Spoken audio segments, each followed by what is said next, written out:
الحقني يا ريتا، انا مخطوف. مخطوف؟ مين عمل هيك وليش؟ ريتا انت جيتي بتعملي انترفيو، كل دي اسئله هجاوب عليها في الموقف اللي انا فيه ده. ريتا انا مش فاهم اي حاجه، الحقني قبل ما يرجع. هو مين؟ الراجل الغريب اللي خاطفني. طيب انت كيف قادر تحكي معي هلا؟ هو وين؟ راح يعمل كوبايه شاي، معرفش يا ريتا راح فين. طيب هو شو بده منك يعني يا ريتا اسئله تاني؟ ما انا لو اعرف كنت هراضيه واروح. عبود؟ عبود وينك؟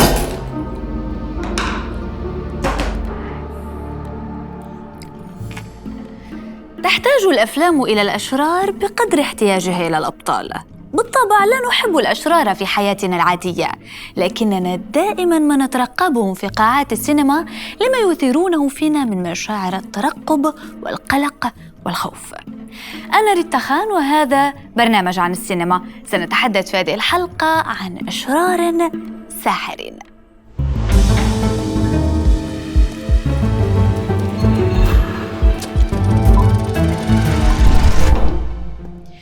كلما زادت قوة الشرير كلما تعلقنا أكثر بالأبطال وزاد حبنا لهم. فما الذي يجعل بطل الفيلم مميزاً ويدفع الجمهور لاعتباره مثلاً أعلى إن كان خصمه يمكن هزيمته بسهولة؟ فقوة البطل تقاس بقوة الشرير. شهدت صورة الشرير على شاشة السينما تطوراً كبيراً. ففي البداية تم تقديم الشرير بصورة كاريكاتورية مبالغ فيها من حيث الصفات الشكلية، فكان دائماً ضخم الجثة قبيح الخلقة لكي يتعرف عليه المشاهد بمجرد ظهوره. هذه المبالغة جاءت بسبب انتشار الميلودراما في التجارب المبكرة للسينما. ففي الميلودراما نرى الخير والشر مطلقين، الصراع بينهما واضح تماماً، فليس هناك مساحة رمادية، وهو ما تغير لاحقاً. يا ابني انت ما داخل ذمتي ان انت قاتل متسلسل نهائي. لا والله، يعني لازم ارويك السي في او الشوري المالي عشان تقتنع حضرتك؟ يا ابني انت اكتر واحد ولد ناس انا شفته في حياتي. تكفى يا اخي تكفى، تعوذ من ابليس وخل عنك السجاجين. لا لا لا لا لا والله ما سوي شيء. كلي عظم. تغيرت صورة الشرير مع تطور طرق السرد واتجاه القصص السينمائية للمزيد من التعقيد، فأصبح الشرير أداة لكشف تعقيد النفس البشرية والتناقض بين المظهر والجوهر. هكذا أدركت السينما أن الشرير بإمكانه أن يكون خفيف الظل، أنيقاً وحتى مهذباً، وقد يخطف الأنفاس بذكائه وحكمته ووسامته.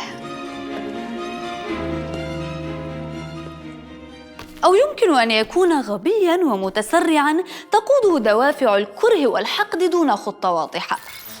على سبيل المثال تمتلئ الأفلام الكوميدية بالشرير الظريف الأحمق، فاللصوص في فيلم هوم ألون من أشهر الأمثلة على الأشرار الظرفاء عديمي الحيلة، حيث خسرا معركتهما أمام طفل لم يتجاوز 8 بعد أن حولهما إلى أضحوكة.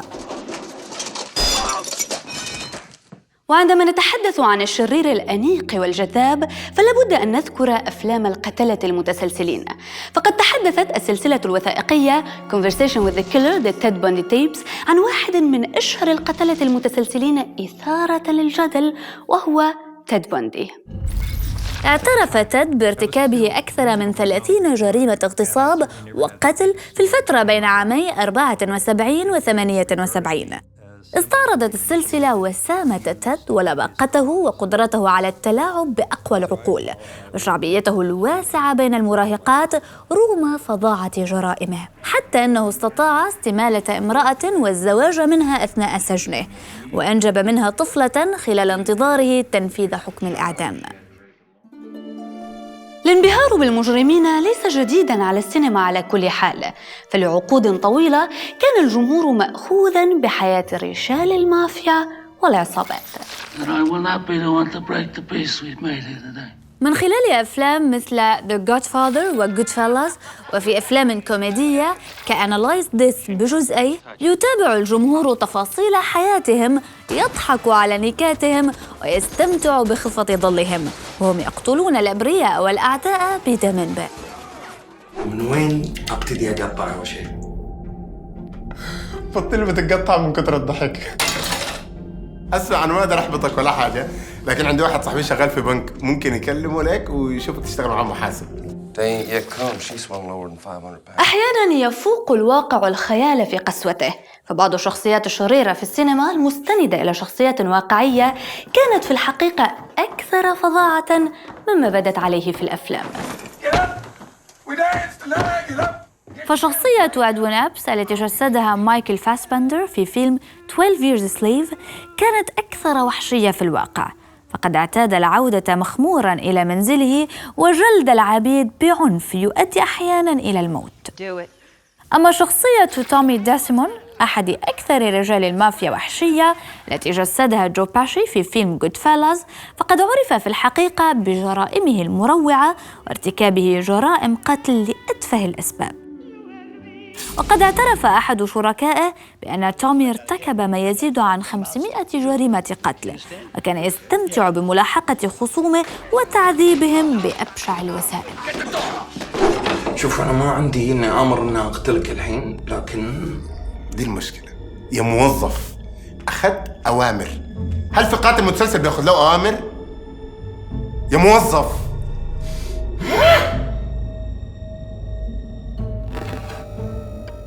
يتفنن كتاب السيناريو في رسم الشخصية الشريرة بطريقة ذكية ومتقنة، فكلما كان الشرير قادراً على تهديد حياة البطل وإخافة الجمهور كلما زادت فرصته في الخلود في ذاكرة الناس وتاريخ السينما. لذا إن أقوى صور الشرير هي تلك التي تلعب على مخاوف الجمهور. بين مئات الأشرار في أفلام السينما هناك أشرار خالدون لا يمكن نسيانهم. بسم الله الرحمن الرحيم. يا الأخو تكفى لا تاكلني، ترى لحمي ملوث، كله آكل فسفود وخرابيط وبرابيط. بطلب لك كفتة لحم، إيه، وإذا ما تحب اللحم ممشوق القوام.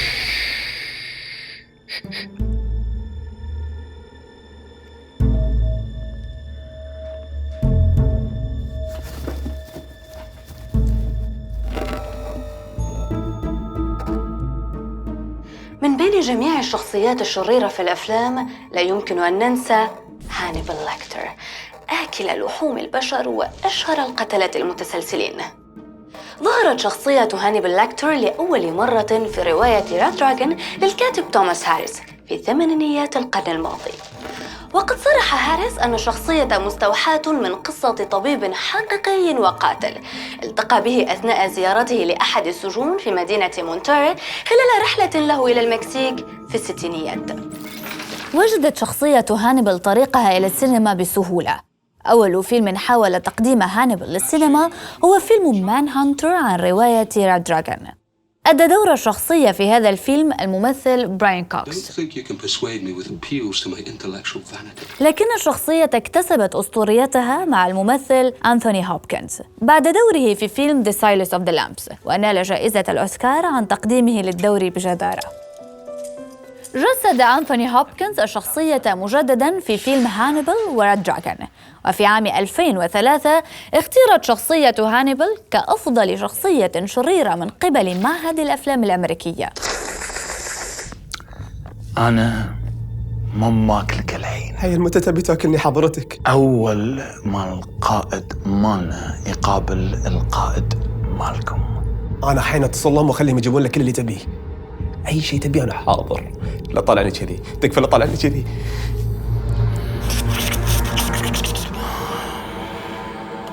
الظهور الأول لهانيبال في فيلم The Silence of the Lambs جاء بعد مرور 13 دقيقة من عمر الفيلم. استغل المخرج هذا الوقت في شحن المشاهد عاطفياً. 13 دقيقة يذكر خلالها هانيبال لاكتر 13 مرة بمعدل مرة لكل دقيقة، بينما يشار إليه دون ذكر الاسم. ضاعف هذا الرقم الوحش المختل الطبيب النفسي البارع وآكل لحوم البشر. ضاعف هذا من إثارة المشاهدين وحماسهم لرؤية الشخصية. Do not touch the glass. Do not approach the glass. You pass him nothing but soft paper. No pencils or pens. No staples or paper clips in his paper. Use the sliding food carrier, no exceptions. If he attempts to pass you anything, do not accept it. Do you understand me? Yes, I understand, sir. تسير المحققة كلاريس ستارلينغ في طريقها لمقابلة الوحش، فنرى لأول مرة حجم الحواجز الحديدية وعدد شاشات المراقبة، ونسمع قائمة طويلة من المحظورات يلقيها مدير المشفى عليها قبل أن تلتقي هانيبال.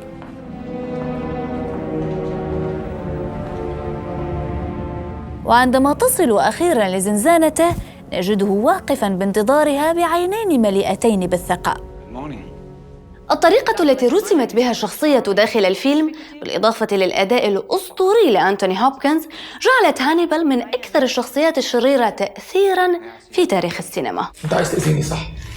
لا مين قال باديك؟ طب الحاجات دي بتقطع بيها سلطة؟ سلطة يعني ها؟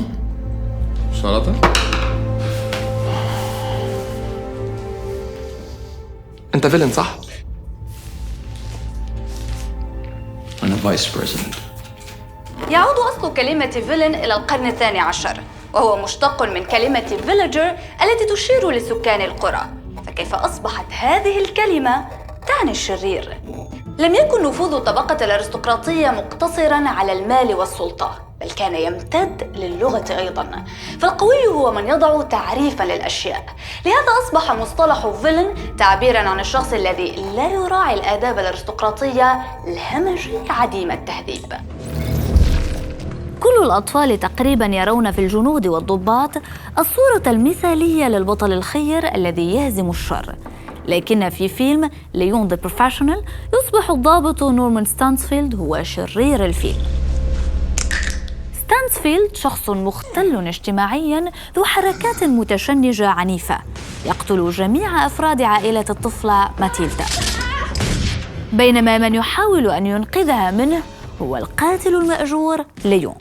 صورة الشر هنا مراوغة تماماً مثل أصل كلمة فيلن، فأهل القرى ليسوا أشراراً، وكذلك الضابط ليس طيباً، ولهذا فنورمان ستانسفيلد شرير لا يمكن نسيانه بسهولة. He said, go back inside. ماذا عن الشرير الذي لا يعترف بالقوانين؟ يؤمن بالحظ والصدفة فقط، فكل الناس خائفون منه وليس هناك من ينقذهم سوى الحظ. غامض وغريب الأطوار، سايكوباتي، يقتل أي إنسان يصادفه بلا أي تمييز أو تردد، أو حتى بلا أي استمتاع أو تأثر. يقتل وكأنه آلة صممت لفعل ذلك، مثل قدر أعمى حل على الضحايا. عرفتوا عن مين عم بحكي؟ أنتوني تشيغر من فيلم No Country for Old Men. يسأل أنتون أحد ضحاياه قبل قتله: إذا كانت القوانين التي تتبعها جلبت لك هذا المصير، فما فائدة القوانين؟ If the rule you followed brought you to this, of what use was the rule?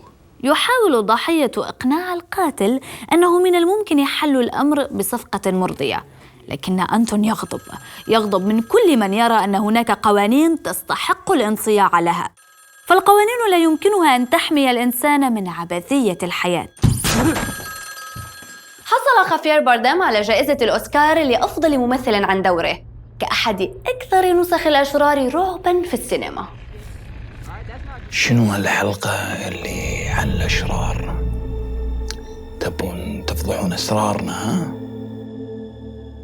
ريتا، صدقني ريتا هي اللي تبي تفضحكم. يس، وانا اقول لها خلي عنك الاشرار وخليك على عبود وعزام، ما تسمع الكلام. انا من رايي روح اكلها، هي تستاهل. شرير آخر لا يمكن نسيانه هو العميل سميث من فيلم The Matrix.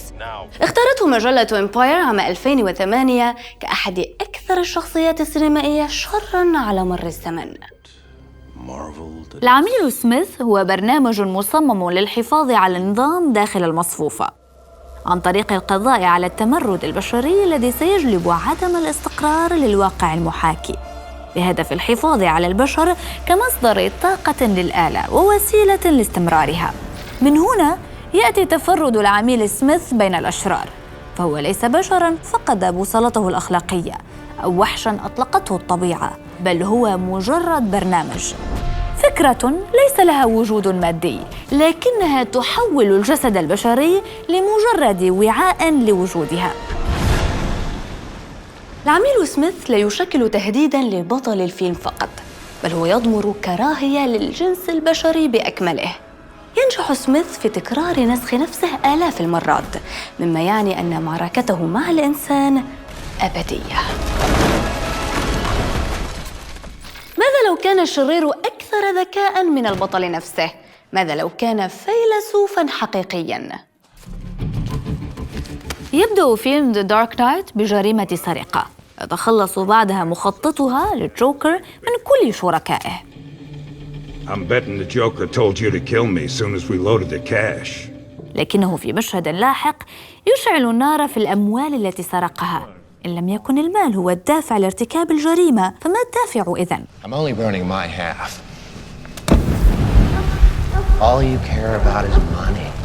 This town deserves a better class of criminals.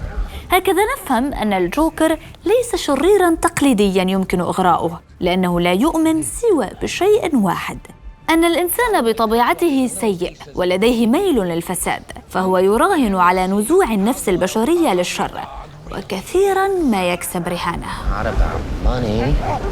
It's about sending a message. لم يكن الجوكر طماعاً أو مختلاً يمارس الشر لذاته، أو حتى محباً للسيطرة.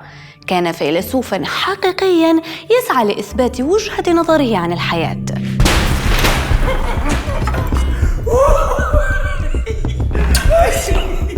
كلها أشرار، ما في شريرات.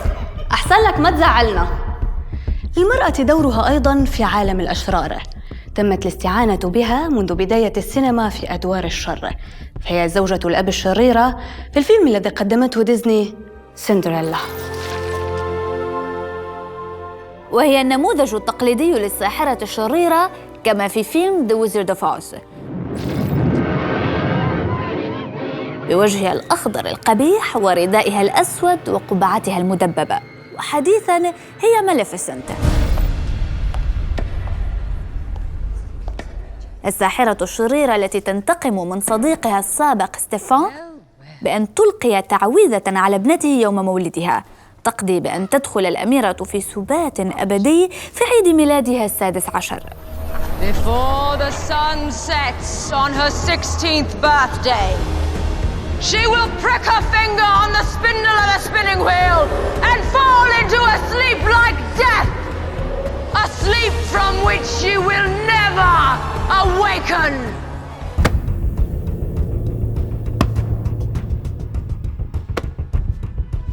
وانت شنو شر داخلك؟ لكن بخلاف هذه القوالب النمطية لشر النساء، قدمت السينما نموذجاً أكثر إنسانية وبالتالي أكثر رعباً. امرأة عادية يظهر عليها الاتزان النفسي، لم ترتكب جرائم من قبل، ولكن كل هذا يتغير بحدث واحد كالخيانة أو الغيرة. I am so much happier now that I'm dead. Technically missing. Soon to be presumed dead. Gone. And my lazy, lying, cheating, oblivious husband will go to prison for my murder. مثل ما شاهدنا في فيلم Gone Girl، حيث تدفع الغيرة والرغبة في الانتقام بطلة الفيلم إيمي للاختفاء في عيد زواجها ال5 وتلفيق جريمة قتلها لزوجها انتقاماً لخيانته لها.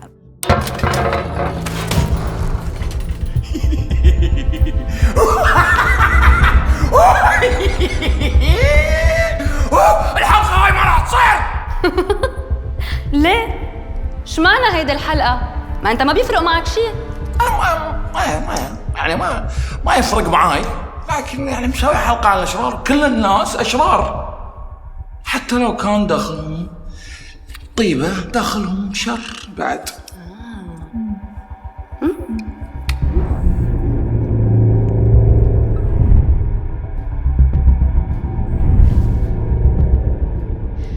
أما الشيء الذي يصعب إنكاره هو حجم الشعبية التي تتمتع بها هذه الشخصيات بين جمهور السينما. حتى أنا؟ بصراحة وأنت كمان.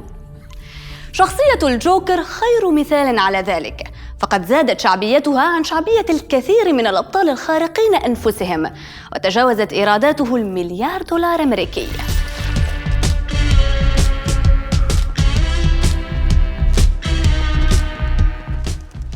الحين دقايق تفصل بيني وبين ربعك أنه يموتون، وكل شرير فيهم قاعد مع واحد. شفت إنك شرير أنت؟ أنا جايب أعتى المجرمين عشان يعني يوقفون هالحلقة، وأنت مصرة تكملينها.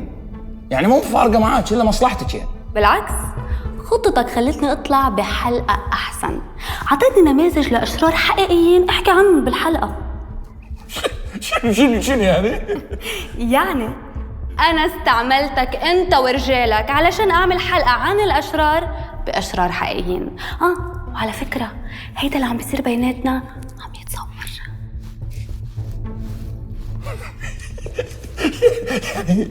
ربعك بيموتون بسبتك. تكفى.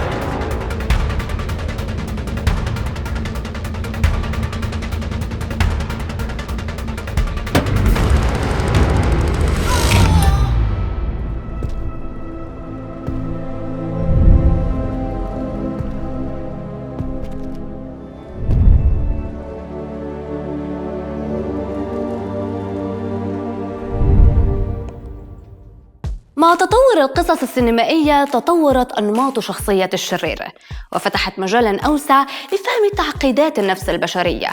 أما الشرير التقليدي فيبدو أننا لن نشاهده مجدداً إلا في الأفلام الكلاسيكية. أنا ريتا خان، وهذا برنامج عن السينما. إلى اللقاء.